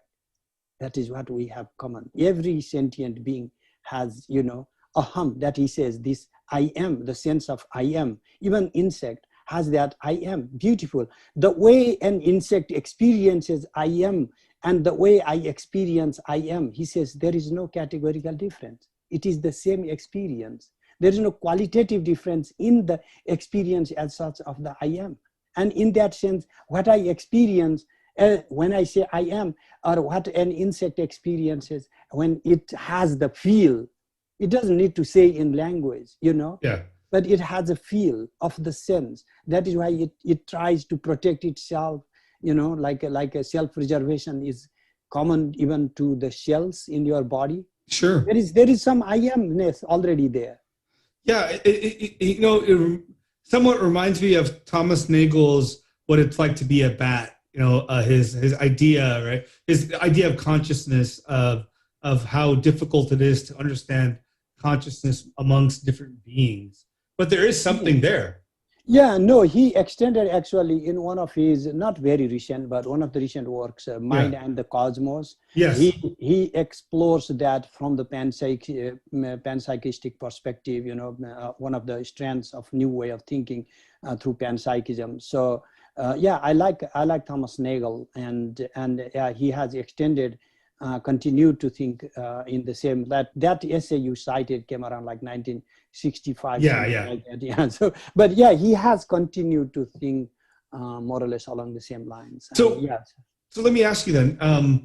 So one of the and you mentioned it already very briefly, but one of the cornerstones in especially in Trika and Abhinavagupta and Tantra is Spanda. What is Spanda, right? Because it's a unique concept amongst a lot of across any philosophy, I would say. So the way I do believe that Spanda Karika was composed by Kallata, and this is the genealogy of Vasugupta and Kallata. To what extent who composed Kallata has a short commentary upon Spanda Karika also. Pulsation. What is this Spanda? When we say Shakti, these pulsating energies, we fail to recognize that when we say these are the energies of Shiva, our fundamental flaw is that just like say these are my books, Mm-hmm. And then like imagine if those are the Spanda energies, and I could say these are my Spanda energies. Mm-hmm. But then if all of these books are dumped, I will still be there. Yeah. I'll still exist. But if you dump all the Spanda energies, there would be nihilo, there wouldn't be Shiva. Yeah. So Shiva is just a collective name for all these pulsating, vibrating energies. There is no Shiva in addition to or in isolation of Shaktis. I see. So this is what most people fail to recognize. And this is where you are going to get this unique power structure for the future generation also, that there is this how to rethink the center and the periphery. And that already changes how to rethink the crown, the president, and the subjects. Because like a bee and the queen bees. And we were thinking like queen bee, makes all the bees. But you know that entomologists already have found out that actually in absence of a queen bee, all the bees can collectively somehow manage to, you know, as if appoint or got to have a queen bee. So queen bee is not an isolation of or given by God kind of separate entity that has these lower minions. It's just a structure that is self-sufficient. Somebody has to assume the role. And so this is the kind of fold you can find almost in Baroque way of a power distribution throughout the cosmos. That is why it's like endless ways of thinking through energies, and that is what Spanda is. It is not just that Shiva has sometimes Spanda, and when he wants to vibrate, that the spontaneity of Shiva is uninterrupted and is not temporally finite, is not spatially determined, because space and time are product of this as a consequence of these spandas. There is this spontaneity is inherent to within the nature. But then you could ask, like, how could there be, if there's a Shiva nature, what type of pulsation, you know, ultimate comes the difference. What type of difference would be there? Mm-hmm. So I would say it's not a type of difference, but more about differencing. What do I mean by differencing? It's creating, projecting difference within yourself. Sure. So you, even when there is this singularity, within that singularity, you are free to recognize boundless diversity. The example would be like the waves and the bubbles and the ocean, for example. Like, you know, you can think of it as the ocean and also think of it as the bubbles. Can we pause here for a second? Oh, yeah, because of the noise. Yeah. Sure. All right. Let's continue. Where I was. Can you remind me first? You were talking about the pulsating nature of Shiva and how the differentiating. Yeah, so because you were mentioning about the ocean and the bubbles. Now, I mean, Shankara also refers to the relationship between Brahman and the Jiva, as in like the ocean, the wave, or ocean, the bubbles. But for him, the wave is illusory, right? Because it's not permanent. It exists and it goes away. You know, but the ocean with Brahman is real. So how does Abhinavagupta answer that question? Is it an issue of time? So is it real for a moment and then gone, or is it always there? Yeah, so it would be wrong to say that there is nothing illusory in Abhinavagupta. You know, mirage is still a mirage in Abhinavagupta, but where we make a mistake is just because there is mirage and there is error, like seeing a snake in a rope, that doesn't mean that everything therefore is a mirage, you know. So recognizing this world, recognizing rituals, recognizing our everyday life, recognizing our senses, our physicality, our embodied nature, our activities, our actions, our duties, is very essential to Abhinavagupta, which are not the case with Shankaracharya. Yeah. So this inherent, for how does, I borrow this example, of course, even in our Yoga Vasishta conversation. That's one of the reasons why I love this book, is because it has full of that idea scattered throughout, that the example of peacock egg, for example, like are they there, the difference? Because like the way we have recognized difference is preeminent to being in very Derridian sense, and then in Shankara's sense, difference is fundamentally a flaw, and so there is no inherent intrinsic difference with being as such, and there is no being as such in isolation of the becomings in Jacques Derrida. But what we find in Abhinava is as if both, not trying to please the both, but what we find in there is a latency. That is what Shakti is about. Latency is that our differences are not annulled. Even in liberation, when we recognize that we have something commonly shared, whatever constitutes our differences and the extent to which we want to preserve these differences are okay. Therefore, for the Mahasiddhas, you may have at least a hagiography, you know, like you can find these Mahasiddhas, you know, sustaining their life beyond time, you know, living or keeping their individuality for a long time, even after being disembodied, being in the subtle body for eons and eons, like in the Yoga Vasishta conversation of Bhushunda, who is living for ages and ages, like Brahmas also die, you know, come back, and then this bird is right there, you know. So the idea, I mean, when we are treating philosophy or ideas, we have to not go back to historicizing this. Sure. Was there like a Bhushunda? I'm just interested in a concept, the type of philosophy these guys are trying to convey, and that is that very much embodied being and living in the world is one possibility, and that is totally okay. And right. It is not about negating your individuality and blending, merging, because it is all illusion. And moksha, you know, like moksha in here is the purna ahanta. That is what moksha is in Tantra, means purna ahanta. This I am is not erased, but it is in this I am that I get my fullness, in which you are not outside of it.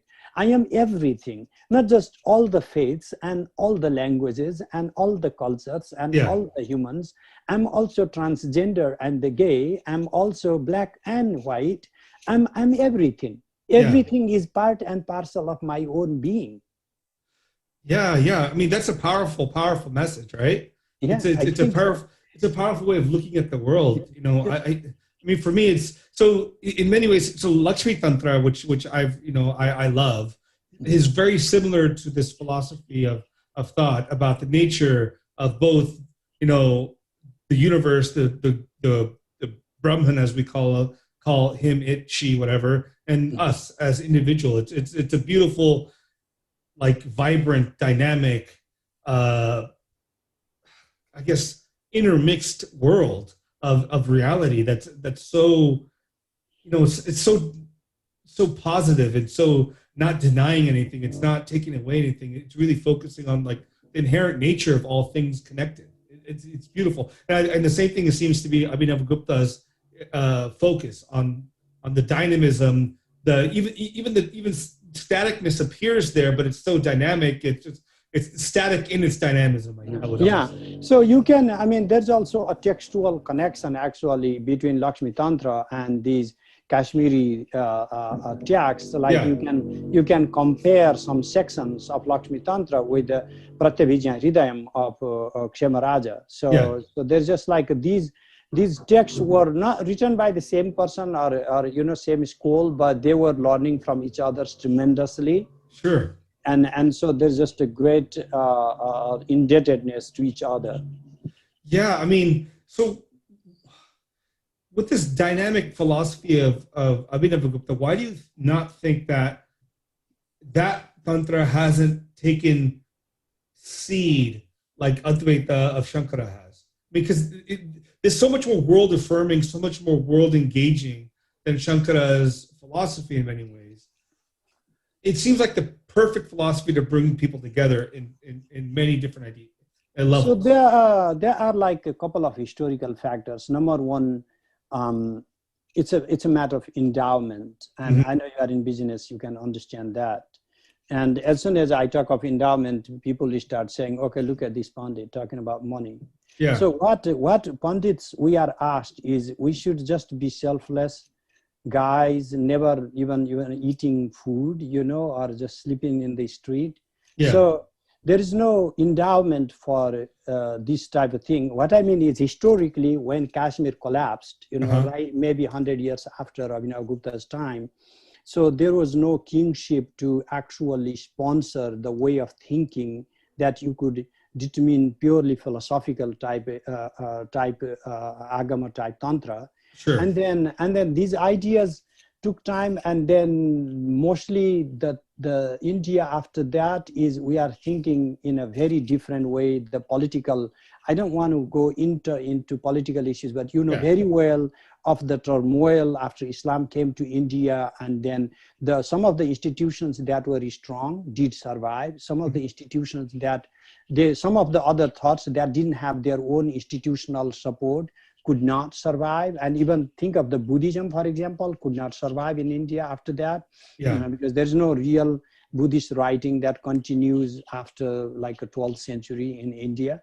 Right. In any meaningful way. So that Abhinavagupta comes right around the time when after they're just like mostly this new type of thinking Right. do not get any sponsorship. And if you already had support, and then in the modern time, it's being difficult to cross over the stereotypes. Also in India, myself, as I told you, when I went back to Nepal, I had to cry. I wept. I've slept under the stars. I have, and like I had to do all kinds of campaigns just to start the department for tantric studies because the university rejected.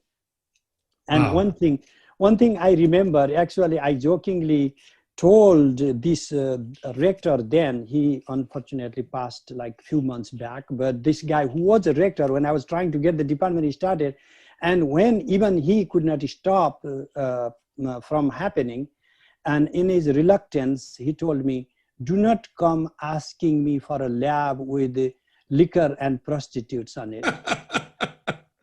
My gosh, yes. So I kind of jokingly reminded of him of his dialogue just a year back when I was in Nepal, and you told me this 25, 30 years ago, and he just laughed. So people are like Orthodox. We are also it's an idea of either modern generation picking up, liberating from all these hegemonies. Our own type also, and then being able to adjust to some of these new categories, new ideas, and then the West. I mean, why should the West worry much about how to revive Indian ways of thinking? Right. So I mean, it's interesting because like you bring that up. It's one of the things I have read when I started reading like philosophy or Indian philosophy like 20 some years ago, was a lot of the writers back then when they would write about like why someone like Nimbarka or Vallabhacharya would come around, one of the things they would say is they looked around their society and saw tantric practices taking hold and they were rejecting these movements. And I thought it was just so funny because for me, like at that time I was like, oh wow, Tantra must be really something else. But then when you go more into each of these different people's philosophies, so much of it is based on some form of Tantra, right? Yeah, like of course, So there's this Vaishnava agamas, like Sattvata Samhita, Ahirbuddha Samhita, and Ahirbuddha Samhita, and a lot of Pancharatra agamas, the whole way, particularly Ramanuja's thinking, grounded through and through, and Pancharatra agamas, and the Bhagavata thinking itself, his Bhagavatas were maybe one of the original Pancharatras with ras and everything happening, and then they were most likely the original Kaulas, and even in Kashmir we find like people like Vamana who were Vaishnava writing on Tantra in very philosophical manner. So this is what we find is Tantra is not just Shaivite. No. Tantra is not just Advaita either, because there are some Dvaita agamas, some Dvaita Advaita agamas, and some purely Advaita agamas, some Bhairava agamas, some Shaiva agamas, some Ganapatya, like Ganapati agamas, some Saura, Surya worshipping agamas. So let me tell you, where do you get all the temple structures like agamas, Vaikanasa.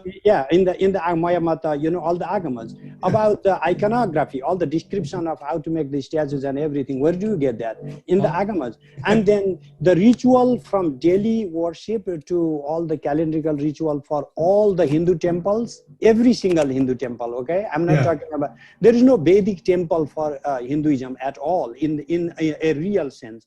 All the temples have some agama, and we are mixing the Vedas, like we are chanting Vedas and all, but the basis for every single temple, every single Hindu temple is agama. Yeah. And we are not, engaging this thing. That is kind of, that kind of makes me a little bit emotional here, because I struggle, even after coming to America, Mukunda, I struggle. My friend Glenn Hayes and I started this Tantra group inside American Academy of Religion, and I chaired the group for about 6 years, and I left later because my friends are working on it fine. The group is running very well.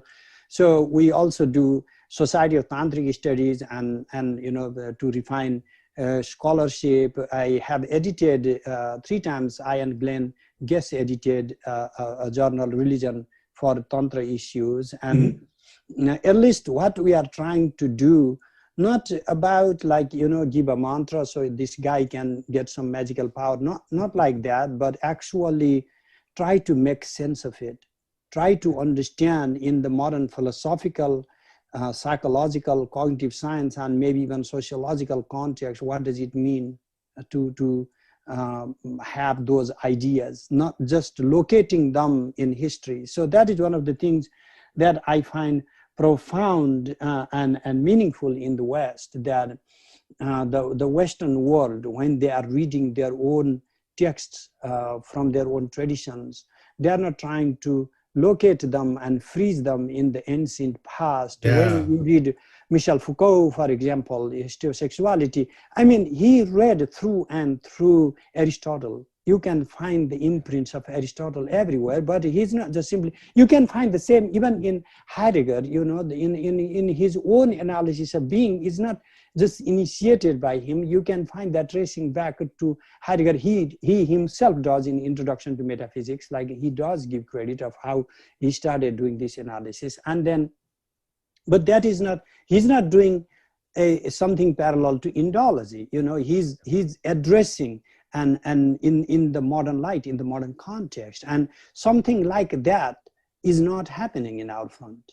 Well, I agree. I've discussed this with so many other, academics, especially of Indian or South, I don't like the term South Asian, but Indian, Nepalese, or descent, is the idea that much of what modern Indology work has done is still the Western gaze looking through the methods and ideas developed in the 18th, 19th century that haven't really been updated, right? And I think this is like the work you're doing, which I really enjoy, is trying to look at our traditions, our texts through our own lens and applying what we've learned in the past 200, 300, 400, 500 years of growth of human development into the conversations about what does it mean? What does it mean to have like consciousness as defined in the Vedic texts or Upanishads? How does that apply today? How does Dharma work today? What do we think about these things? I mean, that's where I think we should really be focusing. What's the nature of biology and how does that impact the way we think about, what Shastras talk about in terms of the mind, the brain, the manas, buddhi, intellect? How does that connect to modern psychology? Or does it? These are the questions that we engage in. Also our own, it has to come through young generation, like when we are able to educate people like you, or you are already self-educated. But what I mean by that is when these self-sufficient people who are working in different fields do understand the gravitas of this and recognize the need to do so. Like today, for example, I have 8 unfinished manuscripts. I have separate book length text on memory, on recognition, on samskara. I have on dialogue. I have on nirvikalpaka, prejudgmental and judgmental consciousness. I'm currently working on time. And so it's like I'm holding on some of these manuscripts also to learn more from the West, because I kind of like to evolve from not just seeing how Shankara or Abhinava understood, but repeatedly, I'm not assuming that position, but what would Abhinavagupta do if you were to just, capture him from 11th century Kashmir and dump him in like UCLA, in the Department of Philosophy and Theology, and then just inject the language of modern West, in his mind. So he doesn't need to waste like 20 years of life learning all these. So I repeatedly ask myself, I'm not interested in only looking at 11th century India. No. And what it means for us to have some of these ideas today.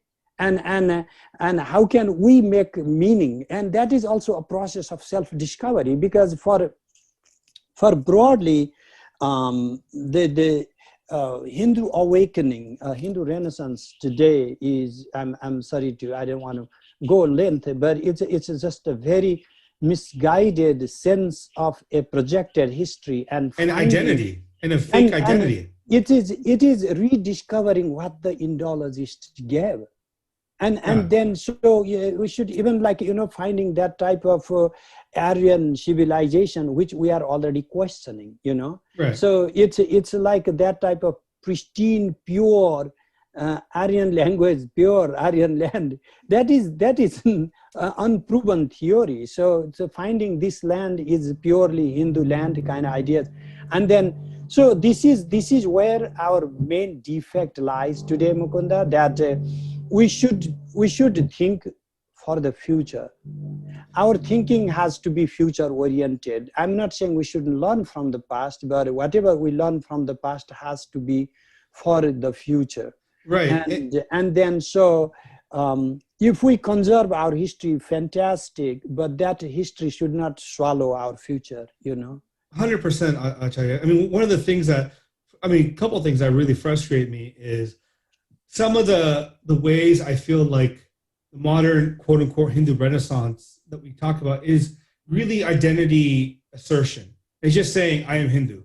And we had some glorious past that was amazing and perfect, which it never was, right? Like, we have to be very frank that even when our history from the past, we look back, we had many problems, we had many issues, we had many same difficulties other civilizations had. But it's not about the difficulties, it's also the way we approach the world that I find to be unique, right? And it's that perspective upon the way we approach philosophy, history, politics, human connection that I think needs to be brought to this day so they can go forward. Well, one of the issues that we end up having is, well, we look back to the past and we think, oh, look at this great thought that Shankara had, look at this great thought that Ramanuja had or Abhinavagupta had.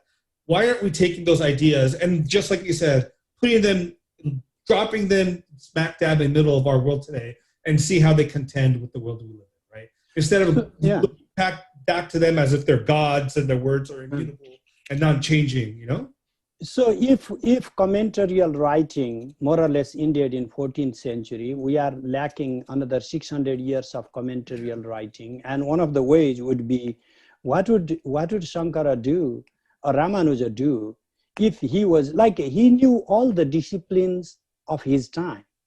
He didn't just read some Vaishnava Agamas and chanted Hare Rama, and then, that is not what he was, Like read Vyasatirtha, read Jayatirtha, like these from the Madhva and the Ramanuja traditions, all the later philosophers, they're like prominent logicians, They were grounding every single point on the basis of logic. And so what would they do today? They would not just recite the books from the past and then ignore the arguments from the present. I agree. I mean, like one of the things that a lot of these, when you read any of these commentaries, I'm blown away by how rigorous their logic is, right? Like, in some ways, it even puts the logic of many of the medieval Western thinkers in the West to shame. Because one of the first things, like Rama just says, is like, you can prove or disprove Brahman on using logic alone. So logic doesn't matter here. And, and so he says the only way we can know is we have to take this as assumption based on the Vedas. I mean, and he goes through a logical reasoning for why even the Vedas, if they say fire is cold or whatever, you should be discarded, right? I mean, it's not as if like they understood these things to be sacrosanct. They're very ability to give spheres of authority for each text, and how they even through epistemology, pramana, prameya, all that, to even figure out whether a text should be even thought of as being an authority or not, and why, was so rigorously argued. So you're starting from Nyaya, Mukunda, Yeah. like all the Shastras, disciplines have accepted Shabda, Yeah. testimony as a pramana. But first of all, before even, because Vedas are Shabda. So Yeah. without engaging what amounts to veridical knowledge and how it is derived, they do not just jump into, because it is in the Vedas, but what amounts to veridicality. Yeah. That is where the Shastras begin. And so therefore, can language reveal the truth? Can we know something? Sorry, I had to fix the cord power. No problem. So my power is off in the computer. It will crash otherwise. So the same now going back to rethinking some of these masters. Yeah. They may not have addressed on every discipline, every branch. For example, we may not get like a first-hand microbiology. No. But look at the way I am deeply inspired by the works that Mind and Life Institute people are doing, that Dalai Lama invites top-notch scientists and cognitive scientists and philosophers and psychoanalysts, like Francisco Varela, Ivan Thompson, like just to name a few. And then, but they do not just are another separate tribe. They work alongside the lamas who have meditated for a long time. They are sitting together. And then there are these philosophers like John Donne and, like all these top-notch philosophers working on Buddhist philosophy. And they are collaborating, working together. And then some of these neat ideas like autopoiesis, some of these ideas came in this conversation. And some concepts have been accepted by modern biology, the system biology, for example, many categories within that. So why could not we do something like that? I have no objection to, I do prayers, I do devotions and all that. But why do we make that faith is the fundamental category of defining ourselves and not rationality? Not deriving from how we have preserved this. When you go to Vedas, like if you trace Vedas as your final authority, and what do Vedas mandate? Vedas mandate rituals, Mukunda. And then what happens in the ritual? Let's go back, starting from Shunashepa to all the Yajnavalkya's conversations. So there is a Vako-Vakya, there is the dialogue. Dialogue, yeah. There is a dialogue, and they are trying to resolve the riddles, and they have all these riddles, like paradoxes in Greece. They were more into these riddles, and in this, through the riddles, they were trying to solve all the metaphysical issues. So Katibai Deva, how many gods are there? Upon the conversation of Yajnavalkya. So yeah. These, and even in Dirghatamas, Ekam Sadvipra Bahudha Vadanti, So these ideas came in already in dialogical context. Yeah. And we have to preserve. When people talk with me about preserving culture, I'm like, preserve the good thing, when you say it's maybe a little outrageous example. So when you are taking, you want to preserve your mom, you take her to hospital and not to taxidermist, So the way I think what we are trying to preserve is we are taking our dying cultural civilizational mother to some taxidermist, who are going to freeze her in time. Exactly. Yeah. So this is something that makes me feel deeply, and at the end of the day, why I even am thinking this Vimarsha is, I've already taught in different universities for 30 years of my life, and that makes me feel really old, but what to do. But knowing the limitations of the modern universities, I am talking with my gurus. Some of the modern professors in Sampurnananda are my classmates when I was there. Okay, nobody can lie to me that there are no students studying anymore. It's just like all these like Kandahar, like ghost towns. So no genius is coming out, and you will always have the name, okay, 5 people there, 2 people there, you know. We are talking about 1.25 billion population, and you give me 5 examples to say we have enough. And so even modern, and then in the West, how much modern Western universities we can expect. So each teacher has a moral responsibility, Mukunda. The way that I cannot sleep well, I just want to, I know maybe I'm just going out of track, Mukunda. No, it's okay. You have to bear with me. I was like, in 1990, around the end of 90, when I was leaving Benares, and I touched the feet of Pandit Brajbalabh Dwivedi with full of tears, like crying. I said, Guruji, I have nothing to give you as Guru Dakshina. Yeah. What can I offer to you? And if a student in Indian context becomes like a son, okay, they raised me in many regards. What Brajbalabh ji does is like he himself has tears I've never seen in my life. Yeah. He himself had tears and says, Kashi mein Sthaneshwar Panditya Parampara mar rahi hai. Tum iski raksha karo. The Pandit tradition is dying in Kashi. This will be a Guru Dakshina to preserve this. Okay? So we all have some obligations. My obligation from my father, when I got the job in Kathmandu in the university, and I shared my, the appointment letter with my father father wrapped it up and tore it and tossed it out. And he said, like, what will happen to Gurukula?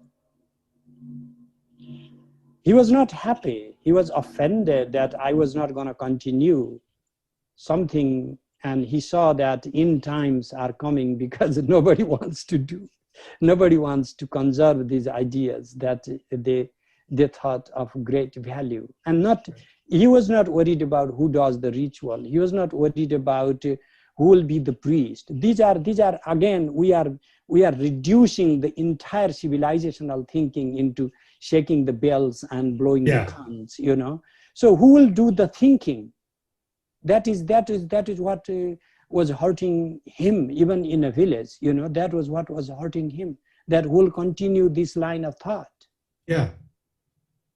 And that even the same thing, I mean, has that changed after being in America? No, I mean, I've learned a lot, and I do not think the way I used to think. I do not write the way I used to write. I used to write in Sanskrit, and I've not written in Sanskrit for a long time.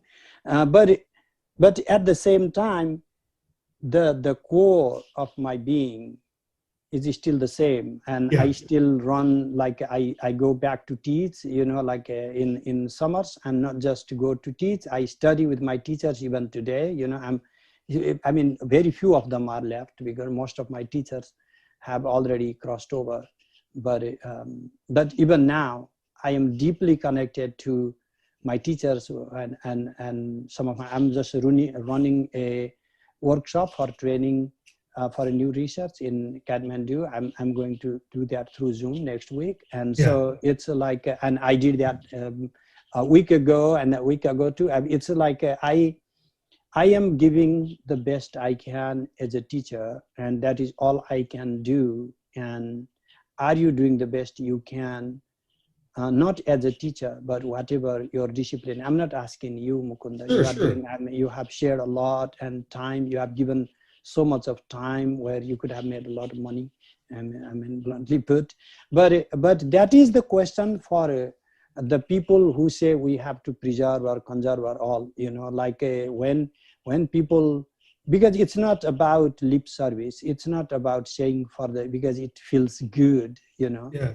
It is about the need of a time, because yes, the time is right. Some of these ideas can be revived and can be relevant, not the way they were then.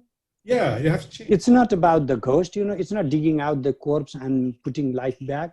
But it's because the same way, same ideas don't work. But like refining these ideas and allow them to breathe again. Give them life back. Right, right, and I agree with you. You know, I think that's a beautiful thing you just said, and it's a a great place to get to our last section. You know, we've been talking for a long time, and I love the message. Right, the idea is let's not live in the world of the dead. Let's live in the world of the living. Let's bring that that civilization, those ideas that are on life support. Don't already throw it towards be made into a stuffed animal. Let's revive Yeah, it and make it part of yeah, the way we think about the world, right? Because yeah, I will say this, like despite me studying all these other religions and ideas, the concept of the way we think about the Atma and Brahman, I cannot find anywhere else. It just yeah, the nature of trans. I mean, most other religions tend to focus on identity that persists through life into death, right? Whether you're Christian in life, you're somehow still Christian in death, and you're in heaven. Your personality persists, who you are persists. Same with Islam in many ways, but in our tradition, it's about rising above our identity, becoming more than our limited identity of who we are as Mukunda, as a human being, as a father or a friend or cousin or relationship. It's about becoming the greatest self that we already are, which yeah, is the consciousness, right? The greatest denominator, not the yeah, least common, the greatest denominator. And I think yeah, this tradition, these traditions give us that. Now, yeah, how do we take that and bring it back into our world? And I think yeah, that is what the great work you're doing in the various ways you're writing and talking and lecturing and thinking about these things. So from that, like you and all the other acharyas and professors and teachers out there who are trying to bring that to our world instead of just saying I'm Hindu, look how great my civilization is, and don't talk about us. Like you're doing the work, you're putting the time, because this is effort. Nothing yeah, comes easy, yeah, right? yeah, And yeah. so thank you for that. And so, do you have any last things that you want to say about that, or do you have anything you want to plug, like talk about your foundation, or do you want to talk about? Yeah. So the thing, Mukunda, I really want to say as a last word Yeah. is, these concerns are not my concerns as someone coming from a particular place. Mm-hmm. These concerns are not even a Hindu concern.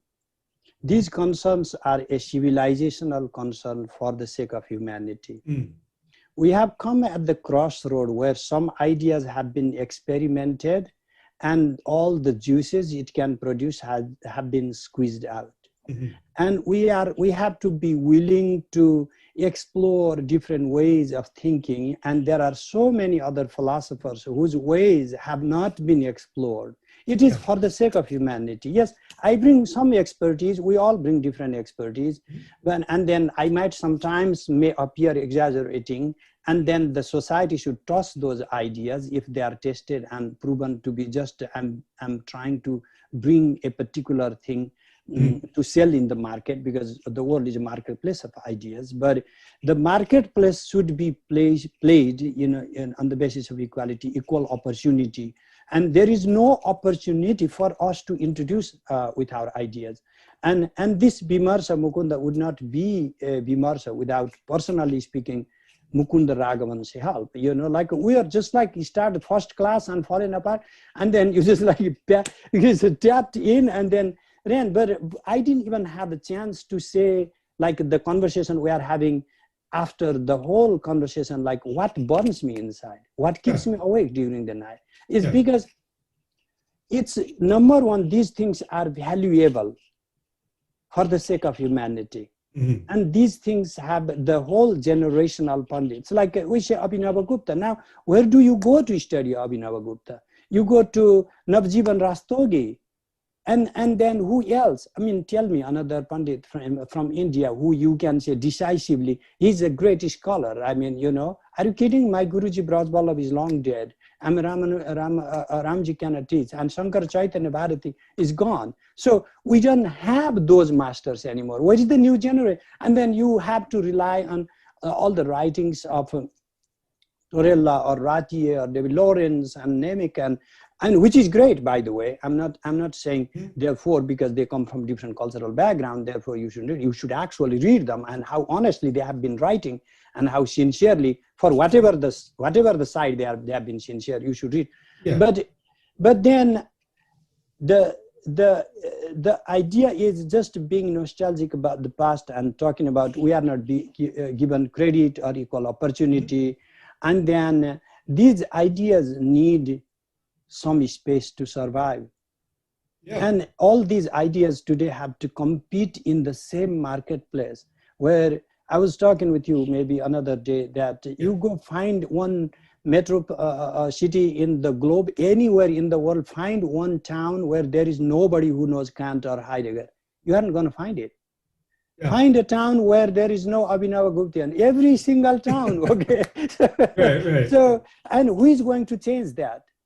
This is us, Mukunda. So therefore, why I need your help is like or the help of other people is not for me. I don't care, like I was dead 3 times. It's just not a great note to stop, but I was physically assaulted in the class by the Maoist, and that was one heartbreaking moment when I decided to leave Nepal. Yeah. And I was knocked down unconscious, and I was kind of hospitalized. I gained my consciousness after a couple of hours. They wanted to kill me. Even after that, I was like, now my wife is the witness. But this event was in all the newspapers in Nepal because a professor was attacked in the classroom while teaching. Mm-hmm. So it's like I can just go back and expect from Nepal, which is now run by the same Maoist, okay, and then say, oh, civilization is in crisis. They just want to kill people like me. So I'm my friend. I'm one of the fortunate ones because I'm living here thinking my classmate and later my colleague Mukti Adhikari. He was a principal in a village campus. He was hanged upside down and then shot by the Maoist. He died on the spot, and all the students and teachers were, if you read Sanskrit, this is what we will do to you. Right. Okay? Yeah, that's crazy. And so anyway, I wish I could change in something else. I didn't want this to be like around the end, but this came up, I couldn't control. But no, these things drive me to do the best I can, because I do have an obligation, because they are dead and I'm still alive. Yeah. They tried to kill me and could not.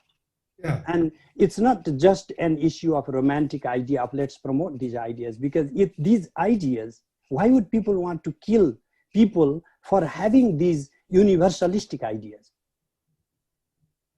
Right. You see? So this is not just a simple matter of cultural conservation. This is preserving the soul of being human. Sure. we in this sense of modern, whatever political ideas, we have lost the soul of humanity. Yeah, I agree. And it's rediscovering what it means to be human. Right. Thank you, Mukunda. No, thank you for your time. And I agree. That's what this entire project, me and Rachit starting Meru Media and being part of this is the process of trying to rediscover humanity through dialogue, right? Ultimately. Yeah. And understanding perspectives and ideas to preserve it and to bring people into the fold. Yeah. So thank you I so must much. Thank my brother Rakshit. Okay, I mentioned you so many times, and I wouldn't even have met you without Rakshit. That's okay? right. So I don't want Rakshit to ever feel. I don't know if you will listen to this, but Rakshit, you are in my heart all the time. Well, thank you, Acharya, and I appreciate your time. And so this is a great conversation. We covered a lot. Hopefully, you can join us again. If people want to reach us, if people want to reach you, how can they reach you if they want to reach out to you? I'm all everywhere. You can just type my name, like I'm not a hidden person. It's just like they can send a message on Facebook or email me, It's many, or just contact you and then you can bug me. I can do that too. All right. Well, thank you, Acharya. I appreciate your time. Thank you.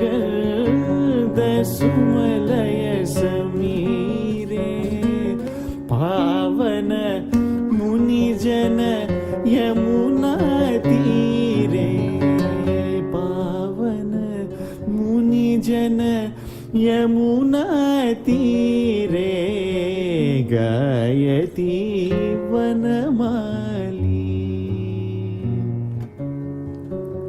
गायती वनमाली मधुरं